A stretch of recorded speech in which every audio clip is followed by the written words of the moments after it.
Alrighty, in this video I'm going to talk about my telescope that I use for visual astronomy. Visual, I mean I look through the eyepiece with this one. Well, this one over here is taking pictures all night long. At night I look through the eyepiece of this one. This one is called the Celestron Nexstar 8 GPS. It's made by Celestron, and it's got a carbon fiber tube, and it's got a Star Sense camera on top, this little thing right here. And that camera is not used for taking pictures, it's actually used to align the telescope. And this telescope is very old, at least from 2003, so it's over 20 years old. I bought it about that same time, and it worked for a while. It worked for a long time, actually. And then one day the hand controller went out, and the GPS went out, and I started to have problems with it, so I quit using it. A lot of people that had the same telescope just took the telescope off the mount. You could take it off the mount and then just use the telescope on a mount like that, without the forks and all that. The reason I like this telescope is because, man, it's super sturdy. It's easy to set up. You just set the tripod down first, and then you put this telescope on top of the tripod, and then it's got 3 screws right here that you tighten down, and it's ready to go. Just plug in the power, and you're all set. Now this telescope, when it quit working, I thought it was toast. And then a few years ago, some guy a lot smarter than I am came up with this little gadget right here. And that plugs into the auxiliary port. And you may ask, what the hell is that? Well, this thing used to have a hand controller that went right here, that had a bunch of buttons for it, and that's how you operated the scope. Well, now that since the hand controller quit working, and the GPS quit working, I couldn't use the scope. And I can't forget what else was wrong with it, but I couldn't use it for some reason. Anyway, this guy came up with this thing here. And what this thing is, it's a little board that he made the board. He made the whole thing. He sold it as a kit. It's got all kinds of chips in there, resistors and whatnot. And when you plug it into here, it bypasses most of the stuff inside the scope that's not working. And then you could use the scope. And I use it with my iPad. And the iPad's got an astronomy program on it that you connect the iPad. Well, this thing's got a built-in Wi-Fi that the old scope didn't have. So when I connect to Wi-Fi to the iPad, I could operate the scope through the iPad. And then I could also, he rigged it up, so you got this little cheap controller, a Nintendo controller. I think it's called a nunchuck. And he added this board to it that plugs in. It all ties into this thing here. Even the Star Sense camera up here plugs into this thing here. And this is a whole lot cheaper than trying to fix the scope. It was only like, I think it was less than $200. So anyway, he sold it as a kit. You had to solder everything together. I emailed him and said, "Look, dude, I'm not a do-it-yourselfer solderer. I was wondering if you could make me a board." And he's always constantly changing these boards. He's coming up with upgrades and stuff. He says, "Man, I got one that works that I could sell you." So anyway, we made a deal, and he sold me the whole setup. All I had to do was buy this nunchuck thing, and that was only like $10. And then I had to buy the camera. Well, I already had the camera for another scope, so I plugged it into this scope. And the way it works is you set up the scope. When you first set up the scope, let me see if I can do this one-handed.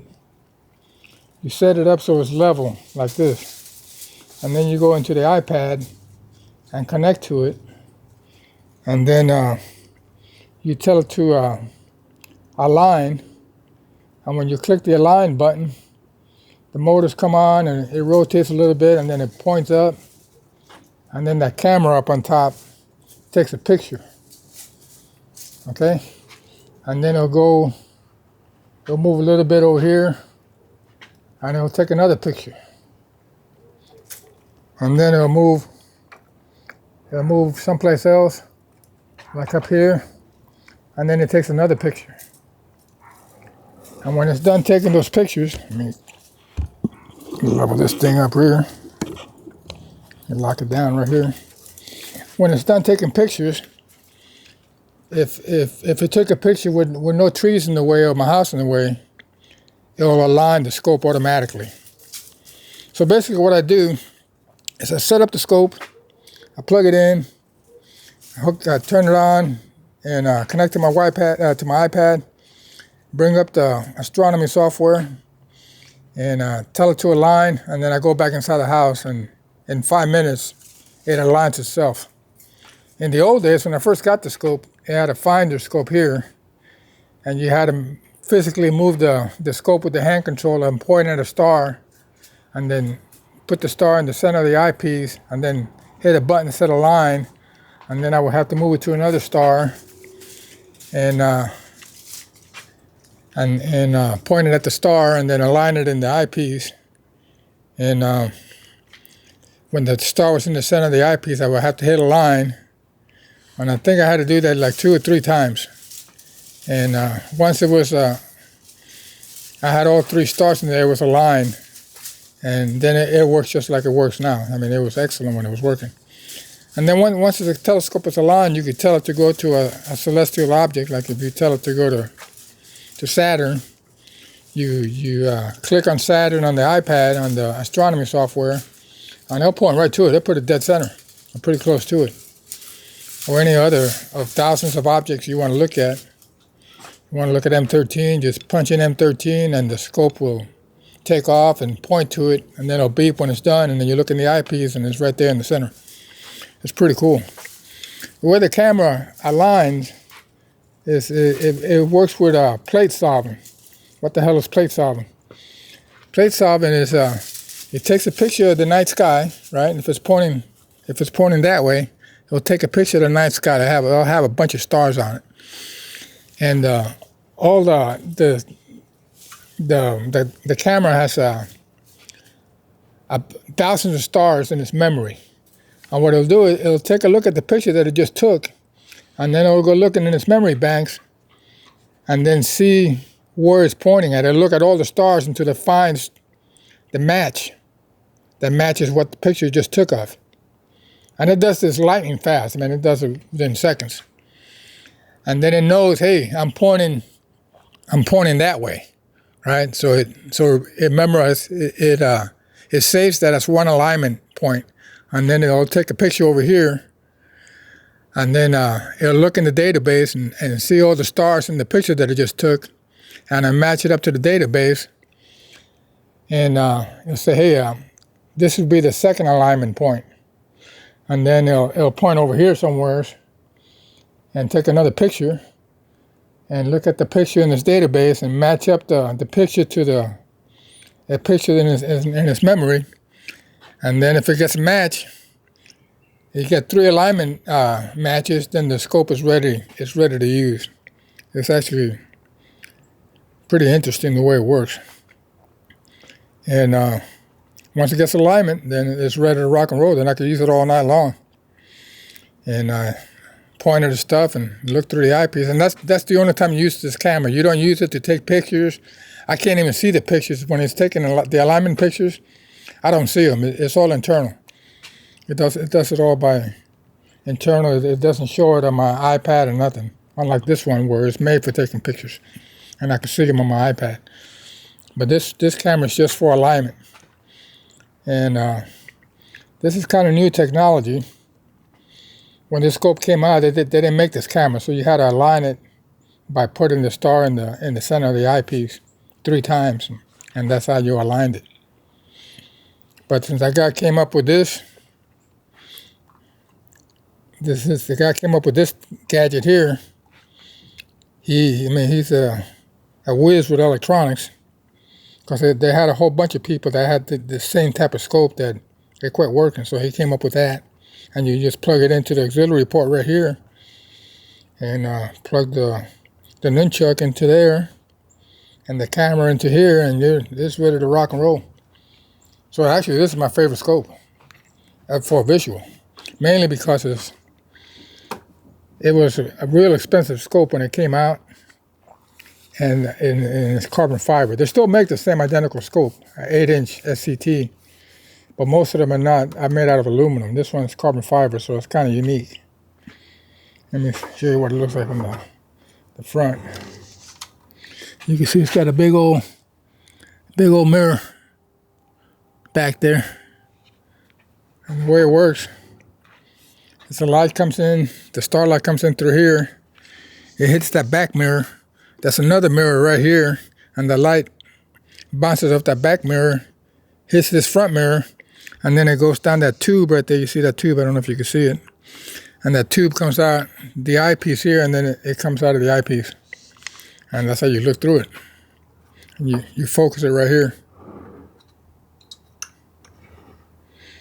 Anyway, that's my Nexstar 8 GPS.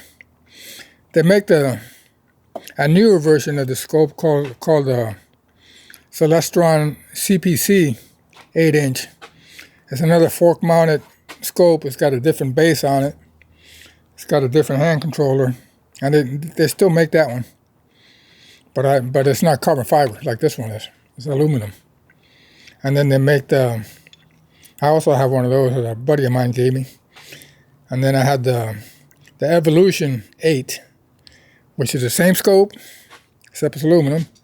And it's only got 1 fork arm instead of 2. So it's a whole lot lighter, but it's not as steady as this one. Man, this one is rock solid. When you adjust the focus knob, if the mount is not strong, when you go to adjust the knob, the focus, the field will shake in the eyepiece, and then you have to wait till it stops shaking. But this one is rock solid because it's got 2 forks. And that's why I like it. Anyway, that's my Nexstar 8 GPS.